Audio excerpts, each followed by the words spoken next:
안녕하세요. 이 시간은 요한계시록 40번째 시간입니다. 오늘 본문 말씀은 요한계시록 14장 6절부터 8절까지인데 제가 본문 말씀을 봉독해 올리겠습니다. 또 보니 다른 천사가 공중에 날아가는데 땅에 거하는 자들 곧 여러 나라와 족속과 방언과 백성에게 전할 영원한 복음을 가졌더라. 그가 큰 음성으로 가로되 하나님을 두려워하며 그에게 영광을 돌리라. 이는 그의 심판하실 시간이 이르렀음이니 하늘과 땅과 바다와 물들의 근원을 만드신 이를 경배하라 하더라. 또 다른 천사 곧 둘째가 그 뒤를 따라 말하되 무너졌도다 무너졌도다 큰 성 바벨론이여 모든 나라를 그 음행으로 인하여 진노의 포도주로 먹이던 자도다 하더라. 아멘. 40강을 통해서 우리는 생명을 얻는 자와 멸망하는 자라는 주제로 함께 은혜를 나누도록 하겠습니다. 오늘 본문 말씀에 그 요약을 해보면요, 첫째로 최후의 1인까지도 살리시려는 하나님의 뜻을 이 속에서 볼 수가 있고요. 두 번째로는 여호와를 경외함으로 영생을 얻는 자, 반대로 무너진 큰 성 바벨론과 같이 멸망하는 자가 있는데 그들은 왜 그렇게 영생을 얻고 또 멸망하는지에 대해서 살펴보도록 하고요. 세 번째로는 진노의 포도주를 먹여 죽음에 이르게 하는 악한 자의 그 수법에 대해서 한번 살펴보도록 하겠습니다. 먼저 6절 말씀 보니까요.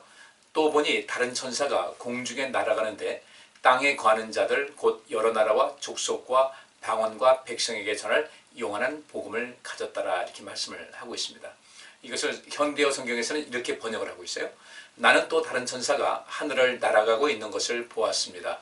그 천사는 땅 위에 있는 모든 민족과 부족과 언어가 다른 사람들에게 전파할 영원한 기쁜 소식을 가지고 가는 중이었습니다. 이렇게 기록을 하고 있습니다. 그러니까 이 말씀 보면은 그 마지막 때까지 하나님께서 최후의 1인까지라도 구원하시고자 굉장히 애쓰시는 우리 하나님의 그 이 세상을 사랑하는 그런 마음이 담겨 있고요. 여기 또 천사가 그 일을 감당하고 있죠. 그런데 이 천사라는 것은 어떤 하나님께서 부르시는 어떤 영뿐 아니라 이 세상을 살아가는 가운데 하나님의 그 생명사에게 동참하는 모든 사람들을 여기서 포함을 하고 있습니다. 우리도 그렇게 이 세상을 살아가는 가운데 이 세상을 살리기 위해서 매일매일 수고를 다해야 되고 때마다 일마다 그런 생명사에게 초점을 맞추고 세상을 살아가야 되겠지요. 이 천사가 공중에 날아가는 겁니다. 그 대상이 누군가 봤더니 땅에 거하는 자들이에요. 이 땅에 거하는 자들. 근데 이 땅에 거하는 자들 여기서는 두 부류가 들어 있습니다. 첫째로 지난주에 말씀드린 대로 유형교회에 속한 사람들이죠. 기독교인이라는 그런 외모는 갖추고 있지만 여전히 구원의 단계에 이르지 못한 그런 사람들을 대상으로 해서 기왕에 첫 번째 단계를 걸어서 예수 안에 있다고 스스로가 이야기를 하고 있으니 이 속에서 그저 겉모양만 신앙인이 아닌 참 그리스도인으로서 참 하나님의 자녀로서의 삶을 살기 위해서 더 강한 초청을 하고 계시는 하나님의 역사를 볼 수가 있는 것이죠. 또 두 번째로는 하나님을 알지도 못하고 또 하나님을 믿지도 않는 그런 사람들, 여전히 모든 것을 봤을 때 불신자라는 그런 모습이 있는 그런 사람들, 그들을 대상으로 해서 천사가 활동을 하고 있고, 이 천사는 좀 전에 말씀드린 대로 천사뿐 아니라 하나님께서 부르시는 영뿐 아니라 이 세상을 살고 있는 모든 그리스도인들, 하나님의 이 구원 사역에 동참해서 일하고 있는 참된 제사장을 여기서 의미를 하고 있습니다. 그래서 여기서 땅에 관한 자들인데 그 관한 자들이 누군가 봤더니 여러 나라예요. 그 다음에 모든 족속입니다. 또 모든 방언, 각각 언어가 다른 많은 민족들이 있지 않겠습니까? 이들에게 전할 영원한 복음을 가지고 있는 거예요. 그래서 이 요한계시록을 우리가 왜 복음으로 봐야 되는가? 다른 것이 아니에요. 요한계시록을 보게 되면 사람들이 자꾸 두려움을 갖습니다. 여기서 하나님의 심판이 나오게 되고 많은 재앙이 나오다 보니까 그런 이야기가 나오고 있는데 그 심판의 이야기와 재앙의 이야기는 하나님께서 그 두려움 가운데서 벗어나서 내게로 오라는 하나님의 그 따뜻한 사랑의 음성으로 들을 수 있어야 되는 것이거든요. 그렇기 때문에 이 요한복음이 많은 재앙에 대해서 이야기를 하고 또 여러 가지 하나님의 심판에 대해서 이야기하고 있지만 그 재앙과 심판을 준비해서 하나님의 영원한 생명의 자리로 돌아오라는 하나님의 귀한 역사를 말씀하고 있는 것이죠. 이런 가운데서 우리 하나님이 이 세상을 사랑하시는 그 모습이 얼마나 간절한지를 알 수가 있는 것이죠. 하나님이 세상을 이처럼 사랑하사 독생자를 주셨다. 그 세상이라는 것은 코스모스라는 그 히라보가 쓰여지는데 이 코스모스라는 것은 질서 정연한 세계를 말씀하고 있는 겁니다. 그러니까 하나님께서는 이 세상에서 하나님의 그 뜻 안에서 질서 있는 그런 모습, 하나님과의 그 온전한 관계, 또 이웃과의 온전한 관계, 곧 율법에서 말하고 있는 하나님 사랑과 이웃 사랑을 실천하는 이 아름다운 세상을 만드는 이 모든 것에 관심을 갖고 계신 것이고 그 일에 힘쓰는 사람들을 하나님께서 복을 내려 주시는 것이죠. 그 다음에 이제 7절 말씀 보니까 그가 큰 음성으로 가로되 하나님을 두려워하며 그에게 영광을 돌리라. 이는 그의 심판하실 시간이 이르렀으니 하늘과 땅과 바다와 물들의 근원을 만드신 이를 경배하라 하더라. 이렇게 말씀하고 있습니다. 복음을 가지고 있는 이 사람, 복음을 가지고 그 복음을 열심히 전하고 있는 그들이 또 외치는 겁니다. 하나님을 두려워하며 그에게 영광을 돌리라. 이 이야기라는 겁니다. 굉장히 중요한 말씀이죠.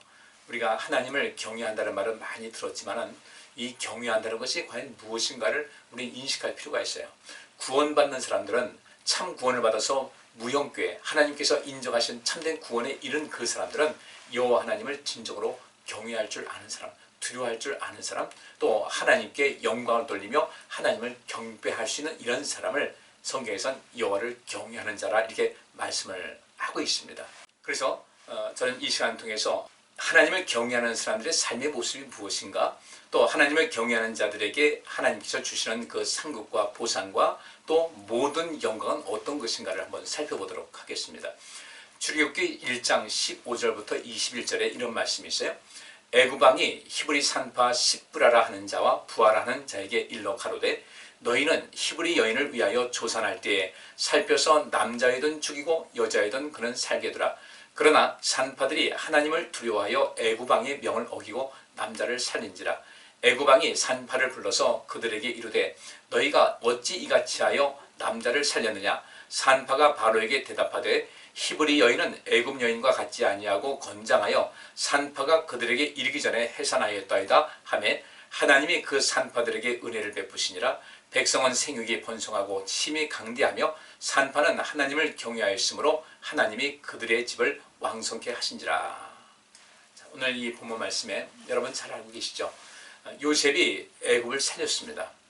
그 애굽을 살렸는데 그로 인해서 그 애굽의 바로왕이, 이 바로왕은 어떤 한 왕을 바로왕이라고 하지 않습니다. 바로 왕조를 말하고 있습니다. 영어로 말하면 파라오라고 이렇게 이야기를 하고 있는데, 그래서 이 요셉과 또 요셉의 집안들을 요셉이 불러왔을 때 그들에게 정말 융숭한 대접을 하고 또 삶의 터전을 마련해 주었거든요. 그런 가운데 이제 역사가 흘렀습니다. 그 가운데 이스라엘 백성들 한 70여 명에 불과했던 그 이스라엘 민족이 애굽 땅에서 굉장히 크게 번성을 한 겁니다. 또 번성을 하는데 그들은 이미 하나님께서 말씀하신 대로 생육하고 번성하여 땅에 충만하라는 그 말씀대로 많은 자녀를 두었어요. 세월이 지나서 그 요셉의 이야기를 잘 알지 못하고 이 민족의 근원을 알지 못하는 왕이 두려움을 갖게 되죠. 이 이방 민족인데 이들이 이렇게 크게 점점 더 융성하게 되면 우리가 좀 어려움이 오겠다 싶어서 그 민족들을 이제 핍박하기 시작합니다. 바로왕이 산파들을 불러서 그렇게 명을 내립니다. 물론 여기서 십브라와 부하라는 그 산파가 나오지만은 이 두 사람에게만 그렇게 이야기한 것은 아니겠죠. 전체적으로 모든 명령을 내렸을 텐데 그 중에서 이 십브라와 부하라는 사람이 유득이 하나님께서 보시기에 참 아름다운 모습으로 하나님께서 원하시는 삶을 살아갔던 거예요. 근데 이 십브라와 부하가 그 왕이 명령을 내립니다. 명령 내리는데 뭐 지금같이 이런 정치지기가 된 것도 아니고 왕은 그야말로 절대자인 이런 상황 속에서 왕의 명을 어긴다는 것은 쉽지 않았을 것입니다. 그러니까 남자거든 죽이고 아이가 낳았을 때 여자는 살려두라. 그런데 여기 17절 말씀 보니까 그러나 산파들이 하나님을 두려워하여 애굽 왕의 명을 어기고 남자를 살렸다 이렇게 말하고 있습니다. 왕은 눈에 보이는 존재입니다. 하나님은 눈에 보이지 않는 존재입니다.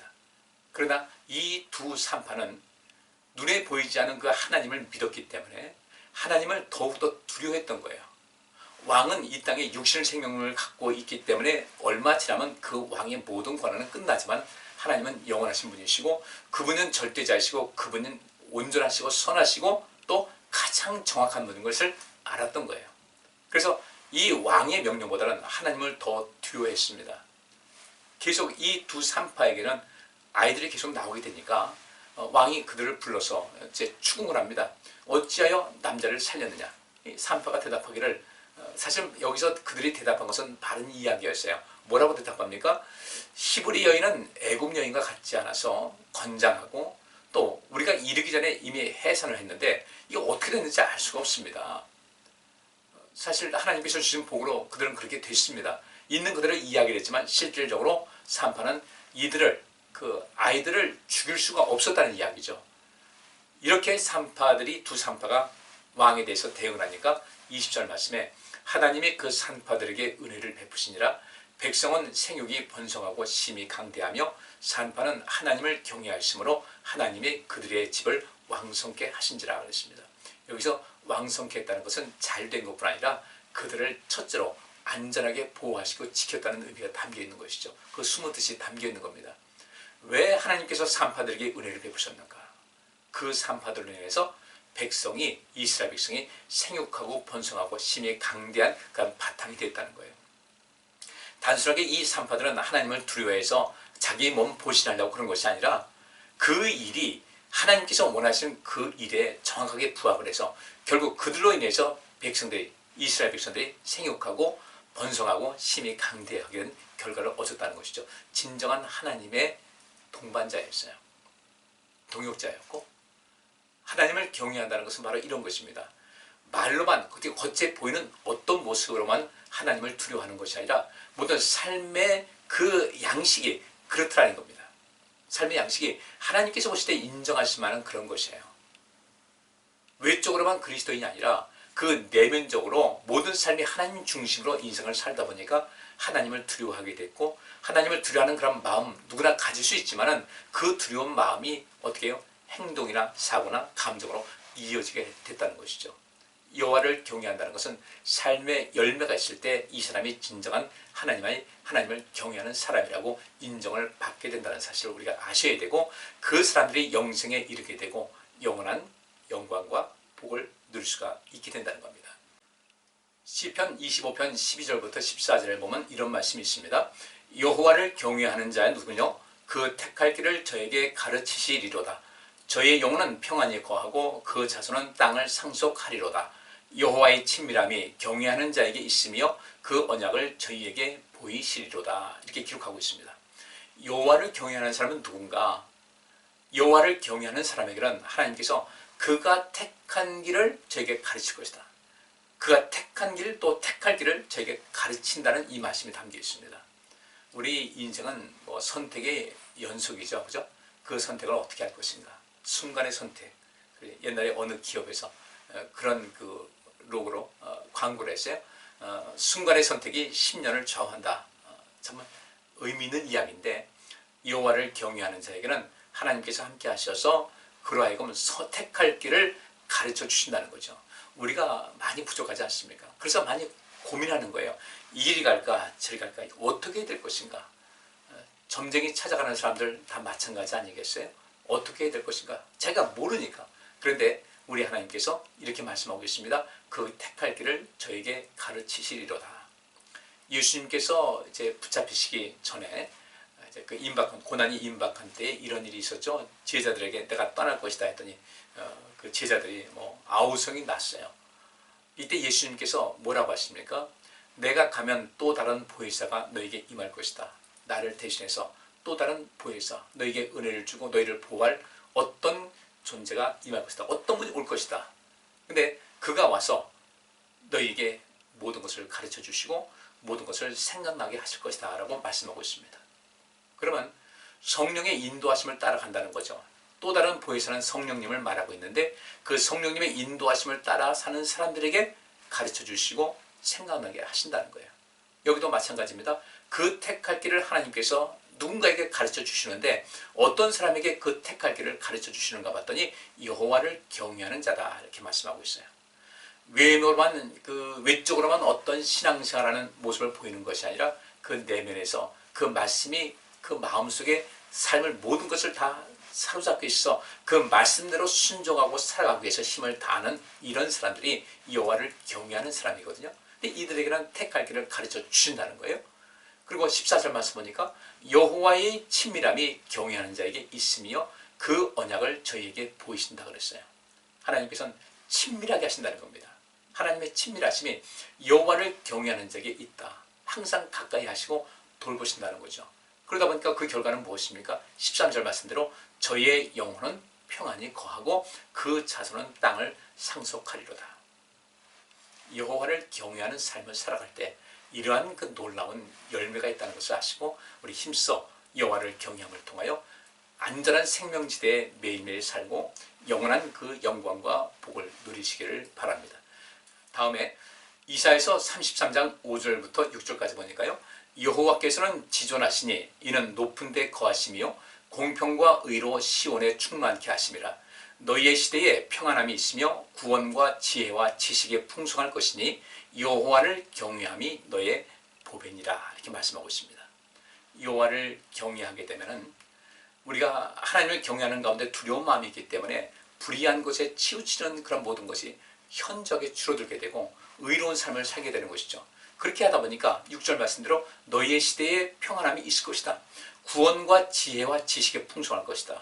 그러니까 여호와를 경외하는 가운데 우리의 구원을 얻게 되는 것이고 그 가운데 여호와를 경외함이 지혜의 근본이라고 했으니까 우리가 지혜가 있어서 앞서 나가는 선도적인 삶을 살아갈 수 있게 되고 지식의 풍성하니 모든 사람들의 또 리더로서의 삶을 살아갈 수 있다는 것이죠. 여호와를 경외함이 너의 보배다 그랬어요. 여호와를 경외하는 것, 여호와를 경외하는 모든 것은 손에 만져지는 것은 아니에요. 그런데 하나님께서 모든 것을 보고 계시거든요. 그래서 여호와를 경외함이 너의 보배다.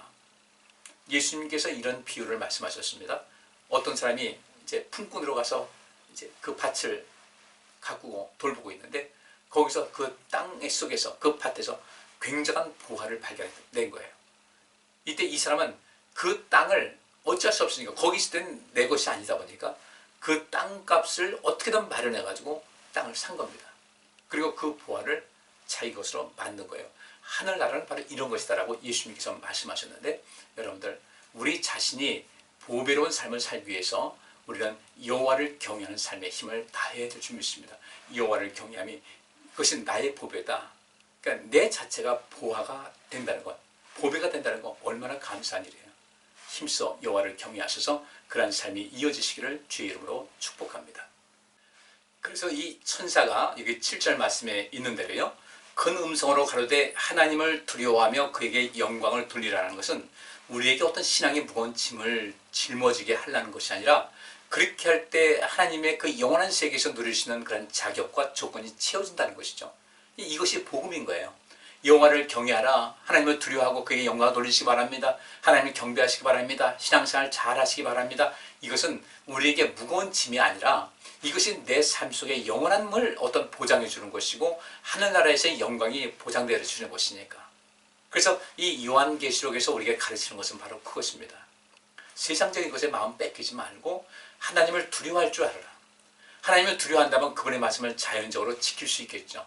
근데 우리가 왜 하나님 말씀을 지키지 못하고 인생을 사는가? 결국은 하나님을 두려워할 줄 모르기 때문에 더 나아가서 하나님을 경외하는 방법을 모르기 때문에 그런 결과가 나온다는 것이죠. 요한계시록은 문자 그대로 복음입니다. 오늘 6절에 있는 말씀대로 다른 천사가 공중에 날아가는데 그게 영원한 복음을 가졌다라 하는 이 말씀, 따라서 하나님을 두려워하고 그에게 경배를 하고 그에게 영광을 돌리는 이런 삶을 살라는 것은 복음 중에 큰 복음인 것을 아셔서 우리 성도님들 신앙생활에 어떤 부담도 갖지 말고 이것은 나를 위한 것이다.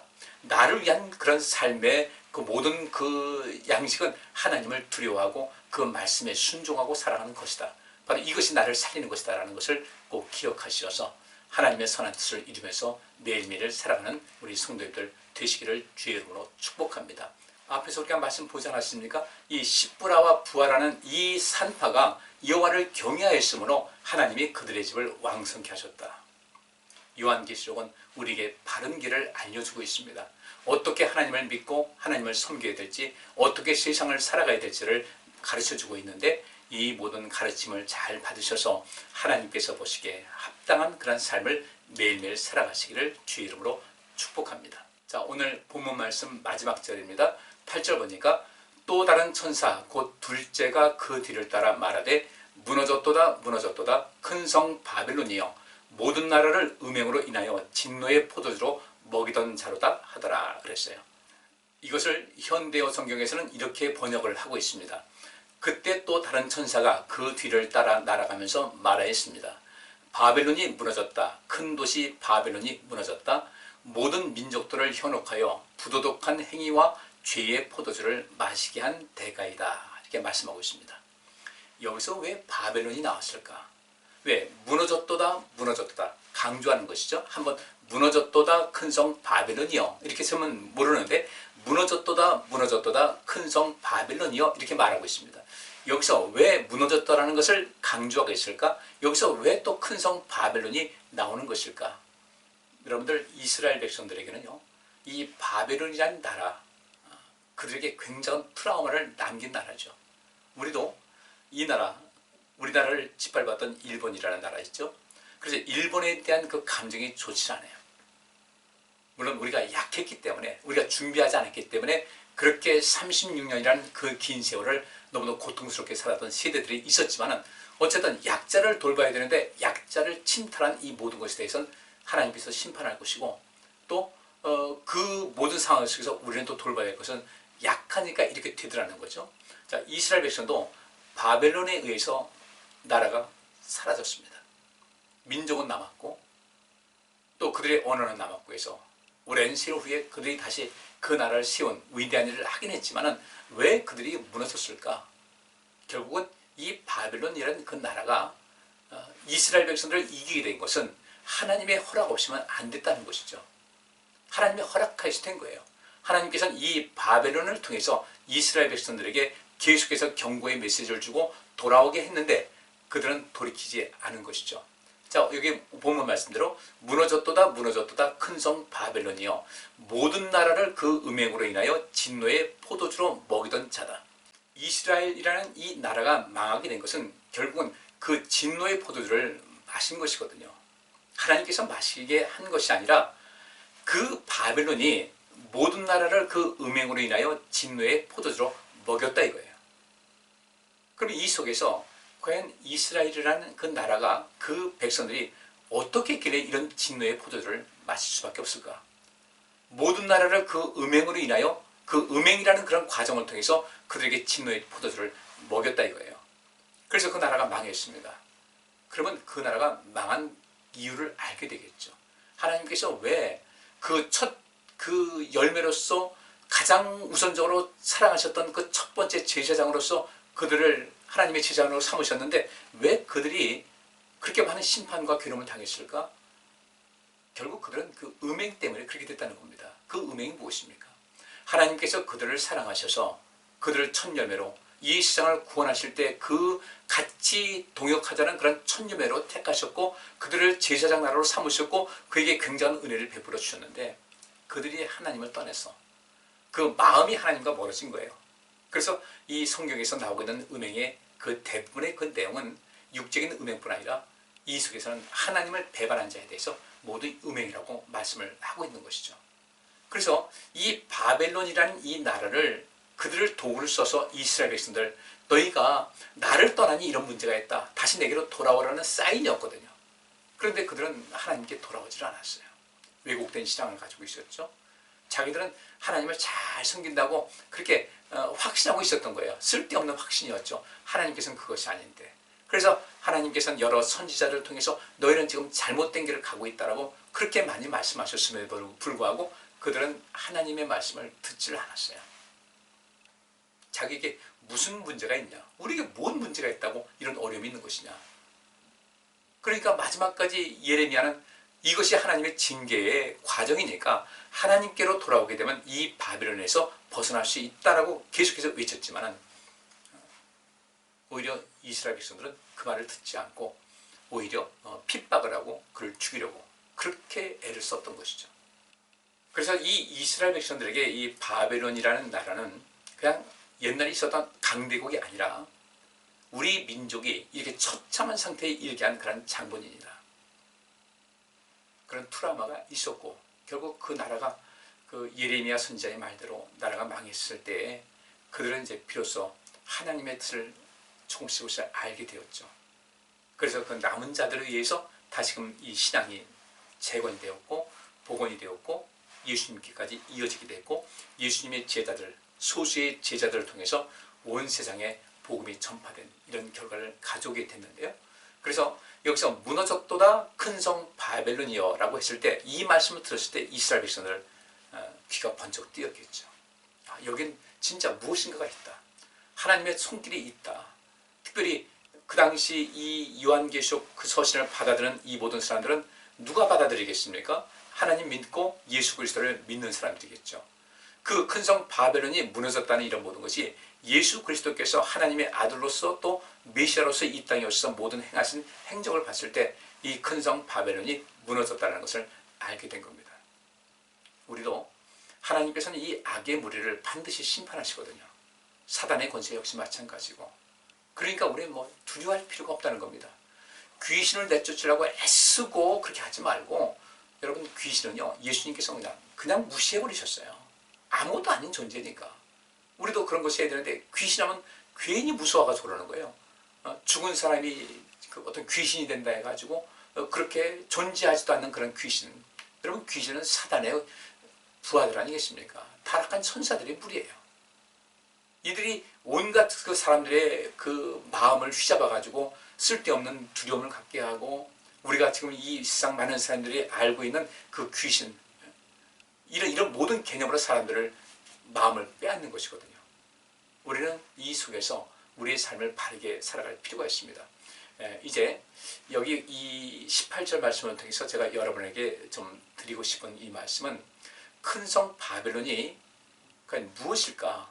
이 큰 성 바벨론은 모든 나라를 그 음행으로 인하여 진노의 포도주로 먹이던 자다. 그러니까 여기서 이제 이 바벨론이라고 했을 때 이전에 이스라엘이라는 그 나라를 멸망시켜서 지구상에서 사라지게 했던 그 나라, 물론 이스라엘 백성들에게는 굉장히 큰 아픔이고 트라우마고 또 굉장히 불편한 마음을 갖게 될 그런 존재이기는 하지만은 실상 하나님께서 요한계시록을 통해서 이 바벨론이라는 나라를 언급하셨을 때는 그건 무엇인가? 여기서 이것을 보시면 됩니다. 바벨론은 그 음행으로 인하여서 많은 사람들에게 진노의 포도주로 먹이던 자다. 많은 사람들을 말로 이렇게 선동을 하든지 또 거짓을 하든지 해가지고 사람들로 하여금 하나님께서 행하신 그 진노의 포도주를 마실 수밖에 없게 한 이런 장본입니다. 그러면 우리는 그 진노의 포도주를 마시지 말아야 되겠죠. 그럼 그 진노의 포도주가 무엇인가? 이것을 우리가 좀 살필 필요가 있는 것이거든요. 자, 이사야서 14장 12절부터 13절입니다. 너 아침의 아들 기명성이여 어찌 그리 하늘에서 떨어졌으며 너 열국을 엎은 자여 어찌 그리 땅에 지켰는고 네가 네 마음에 이르기를 내가 하늘에 올라 하나님의 뭇별 위에 내 자리를 높이리라 내가 북극 지폐의 산 위에 앉으리라 그랬어요.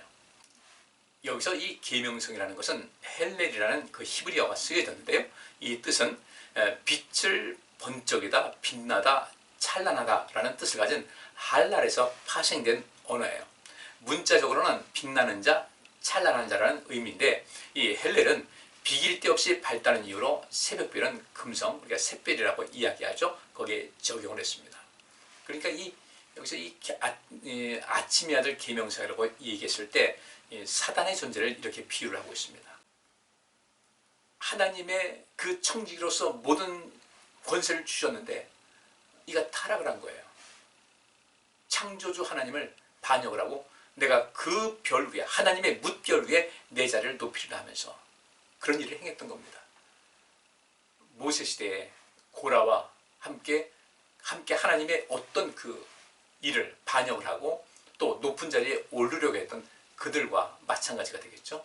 고라와 그 같이 그런 계략을 꾸미던 자들은 결국 다 죽지 않았어요. 역시 사단도 그런 존재인 겁니다. 그러니까 이 사단에게 절대로 넘어가지 말아야 되는데 이 사단이 숱한 사람들을 멸망의 길로 이끌고 있다는 사실입니다.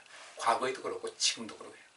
그래서 첫 번째 이 사단이 아담과 하와, 하나님께서 만드신 첫사람인 아담과 그 다음에 이 하와를 거짓말로 선동하는 말로 또 여기 이 계명성이 내가 하늘에 올라 하나님의 뭇별 위에 내 자리를 높이리라 한 그 마음을 이 두 사람에게 심어준 거예요.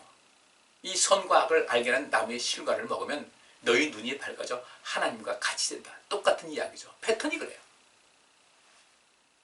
이런 과정 속에서 그러면 이 큰 성 바벨론이 무너진 이유는 많은 사람들에게 그 진노의 포도주를 마시게 한 것 때문에 그런데, 이 하나님의 진노의 포도주라는 그 개념에 그 원인이 무엇인가, 그 개념은 무엇인가를 우리가 살필 필요가 있는 거예요. 진노의 포도주를 불러들인 원인은 무엇인가 했을 때 저는 이것을 우리가 제대로 이해하기 위해서 요한일서 2장 15절부터 17절까지 말씀을 제가 불러드렸습니다. 자, 이 말씀 보니까요. 이 세상이나 세상에 있는 것들을 사랑치 말라. 누구든지 세상을 사랑하면 아버지의 사랑이 그 속에 있지 아니하니 이는 세상에 있는 모든 것이 육신의 정욕과 안목의 정욕과 이생의 자랑이니 다 아버지께로 쫓아온 것이 아니요 세상으로 쫓아온 것이니라. 이 세상도 그 정욕도 지나가되 오직 하나님의 뜻을 행하는 이는 영원히 거하느니라 그랬어요. 큰 성 바벨론은 한마디로 말하면 사단입니다. 할 수만 있으면 많은 사람들을, 하나님을 믿는 사람들까지라도 그 영혼을 도둑질을 해서 멸망에 빠뜨리게 하라는 것이 이 사단의 하는 짓이거든요. 그런데 그 사단이 어떤 도구가 있어야 되지 않겠습니까? 낚시를 할 때 미끼가 있어야 되듯이 하나님을 믿는 사람들이 하나님을 등지고 세상을 향해서 멸망으로 가게 하는 그 모든 것을 이루기 위해서 과연 그 사단이 쓰는 수법은 무엇이며 그들이 쓰는 미끼는 과연 무엇일까를 우리가 살펴볼 필요가 있다는 거예요. 요한은 이렇게 얘기합니다. 이 세상이나 세상에 있는 것들을 사랑치 말라 그랬습니다. 물고기들한테 이거 저 미끼 저거 먹으면 큰일 난다. 가르칠 대상이 없겠죠. 그런데 이 세상이나 이 세상에 있는 것들을 사랑치 말라. 누구든지 세상을 사랑하면 아버지의 사랑이 그 속에 있지 않는다. 세상을 사랑하게 되면 아버지의 사랑이 그 속에 있지 않다는 거죠. 아버지 사랑이 있지 않다 보니까 그 사람이 아버지를 사랑할 수도 없겠죠. 이 세상을 사랑하는 자에게는 구원이 없다는 겁니다. 그러면서 16절에 이는 세상에 있는 것이, 세상에 있는 모든 것이 육신의 정욕과 안목의 정욕과 이생의 자랑이니 다 아버지께로 쫓아온 것이 아니요 세상으로 쫓아온 것이라. 큰 성 바벨론이 몰락한 것도 육신의 정욕과 안목의 정욕과 이생의 자랑 때문에 그런 거예요. 바벨론 제국이 무너졌고 그 뒤를 이은 페르시아 제국도 무너졌고 그 다음에 이은 헬라 제국도 무너졌고 그 다음에 로마 제국도 무너졌습니다. 성경에는 이 네 제국을 말하고 있어요. 요한계시록도 마찬가지고 또 다니엘서도 그렇습니다. 그러면 그 당시에 바벨론 제국이나 페르시아 제국이나 헬라 제국이나 로마 제국이요, 그 당시에는 그 제국이 영원할 걸로 그들은 굳게 믿고 있었어요. 바벨론도 마찬가지예요. 그래서 큰 성 바벨론이라고 이야기를 한 겁니다. 그들은 이스라엘 백성들을 공격을 해가지고 나라를 없애했을 때 그들은 뭐라고 했습니까? 여호와라는 신이 우리가 믿는 신에게 굴복을 했다. 이렇게 그렇게 굳게 믿고 있었던 거예요. 우리 다니엘서 보면 느부갓네살 왕이 이 모든 그 제국을 이루는 데 있어서 자기가 엄청난 역할을 했다. 그 제국은 영원할 것이라고 믿고 아주 기고만장했었는데 다니엘의 예언대로 이 왕이 정신이 나가가지고 어느 한 그 기간 동안 숲속을 헤매고 이슬을 맞으면서 미친 사람같이 이렇게 지냈던 겁니다. 그가 다시 제정신이 돌아왔을 때 비로소 하나님께 고백을 하죠. 다니엘서에 나와 있는 겁니다. 나는 이 모든 것이 내 힘으로 된 것인 줄 알았습니다. 그러나 이 가운데서 여호와 하나님께서 계신 것을 내가 생각하지 못했습니다. 그 고백을 합니다. 그리고 그 엄청난 바벨론 제국이 얼마 안 가서 멸망을 했어요. 뒤를 이어서 페르시아 제국이 그 작은 신흥 국가인 지금 말하면 그리스죠. 헬라의 알렉산더에게 그 나라가 무너질 것을 누가 상상이나 할 수 있었겠습니까? 역사가 지난 다음에도요. 그 엄청난 그 페르시아 제국이 그 작은 나라에 무너졌다는 것이 지금도 이해가 안 가는 거죠. 결국은 무엇인가? 결국은 그들이 마음이 교만해진 거예요. 여기 있는 대로 육신의 정욕과 안목의 정욕과 이생의 자랑이 그 속에 침투해버리면 하나님과는 거리가 있는 것이고 상관이 없는 것이고 결국은 멸망할 수밖에 없다. 헬라 제국이 승승장구했습니다. 아프리카 북부 지역으로부터 해서 유럽 지역으로 엄청난 힘을 발휘했는데 그 알렉산더 대왕도 30세에 요절하고 말았고 그 헬라 제국이 무너진 겁니다. 로마 제국이 들어섰어요? 로마 제국도 그렇게 오래 가지 않았습니다. 물론 그 절대적인 거 보면 꽤 오래 갔지만은 전 역사를 통해 보면 별로 오래 가지 않은 거예요. 우리도 하나님의 그 진노의 포도주를 마시지 않게 하려면 사단은 그 포도주, 진노의 포도주는 분명히 멸망을 이야기하고 있는 것인데 절대로 마시면 안 되는 것인데 사단은 뭐라고 합니까? 그 진노의 포도주, 이게 몇 년산인 줄 아냐? 뭐 지금 말하면요, 이게 얼마나 좋은 포도주인 줄 아냐? 너무 좋은 포도주다. 마셔라. 이 길이 생명이다. 자, 너희들 육신의 정욕 마음껏 누리고 살라는 거예요. 그래서 이 땅에도 우리나라에도 구원파가 생긴 겁니다. 우리가 한번 구원받았으면 그 다음에는 어떤 죄를 져도 상관이 없다는 거죠. 얼마나 달콤하게 들려요. 그렇지 않아도 우리 육신의 그 정욕과 육신의 욕심은 끊임없이 올라오는데 그 구원파는 자기 멋대로 하나님의 허락도 받지 않고 사람들에게 면죄부를 주었어요. 그 구원파의 결과가 무엇입니까? 세월 사건의 그 근본이 되는 것이죠. 얼마나 그 오대양 사건 등 해가지고 얼마나 부도덕하고 얼마나 많은 사람 죽게 하고 얼마나 많은 사람들이 그 주머니에서 많은 것을 착취를 했습니까? 우리 인간의 욕심을 자꾸 자극을 하는 겁니다. 사기를 당하는 것도 역시 마찬가지예요. 욕심이 자극이 되면 아무것도 안 보이게 되는 거예요. 육신의 정욕과 안목의 정욕, 눈으로 보는 모든 것이요, 견물생심이라고 다 갖고 싶은 거예요. 또 이생의 자랑을 합니다. 자기 뭔가 좀 과시하고 싶은 건 아니겠어요? 좀 더 내가 많은 것을 누리고 있다는 것을 알기 위해서 모든 뭐 옷차림이나 타고 다니는 차나 이런 모든 것을 해가지고 내가 과시하려고 하는 이런 모든 것, 인간에게 근본적으로 있는 것이거든요. 우리가 하나님께 가까이 하고 하나님을 의지하고 하나님 중심으로 인생을 살게 되면 하나님께서 십부라와 부활하는 그 산파를 그렇게 영광되게 하시고 왕성하게 하신 것 같이 우리 인생에 복이 있는 것인데, 너무나 많은 사람들이, 또 많은 그리스도인들이 그런 그 말씀을 믿지 못하고 육신의 정욕과 안목의 정욕과 이생의 자랑에 푹 빠져있는 현실을 우리는 안타까워할 수가 있어야 돼요. 이제부터는 절대로 우리가 그 분노의 잔을, 하나님의 그 진노의 잔을 마시지 말죠. 예수님께서 그 잔을, 이 잔을 내게서 피할 수 있거든 피하게 해 주옵소서. 하나님의 진노의 잔입니다. 죄인을 형벌하시는 진노의 잔인데 예수님께서 그 진노의 포도잔을 마신 거예요. 대신 우리를 살리신 거죠. 그런데 예수님께서 우리를 살리시고자 그 진노의 잔, 진노의 포도주를 예수님께서 대신 마시고 우리를 살게 하셨는데, 우리가 또 그 예수님의 그런 모든 그 수고와 희생, 또 하나님의 사랑을 무시하고 여전히 사단의 꾀임에 빠져서 사단에게 절대로 하나님의 진노 임하지 않는다고. 하와에게 말하기를 이 열매를 먹게 되면 내 눈이 밝아져서 하나님과 같이 될 것인데, 하나님의 그것 때문에 그것 가슴 마음 아프고 그것 때문에 혹시나 어떤 시기심 때문에 먹지 말라고 한 것이지 다른 것이 아니다. 그 마음에 그 육신의 정욕과 안목의 정욕과 이생의 자랑이죠. 하와가 그 말을 듣고 가만히 보니까 이제까지 아무렇지도 않았는데 안목의 정욕이 떠오른 거예요. 보암직도 하고 육신의 정욕 먹음직도 하고 또 이생의 자랑, 내가 하나님과 같이 된다고 먹었다가 나락에 빠진 거죠. 우리는 이 시대를 살면서 그런 어리석은 행동을 하지 말고요, 우리 육신의 정욕과 안목의 정욕과 이생의 자랑을 성령의 도우심 받아서 잘 통제할 수 있어야 됩니다. 그럴 때 우리 삶이 정말 안전할 수가 있어요. 요한계시록은 우리에게 그것을 말씀하고 있는 겁니다. 하나님을 잘 경외하세요. 하나님을 경외하고 사세요. 늘 복음 중심으로 살고 복음을 많이 전파하고 하나님께서 마지막 한 사람이라도 살리고자 하시는 그 뜻을 우리가 인식하고 하나님의 뜻대로 인생을 살아갈 필요성이 있다는 것입니다. 분노의 잔은 절대로 마시지 말아야 돼요. 예수님께서 대신 마시고 우리를 살리셨는데 우리가 다시 그 진노의 포도주를 마시고 죽음에 이르게 된다면 우리 주님의 그 희생을 헛되게 하는 거예요.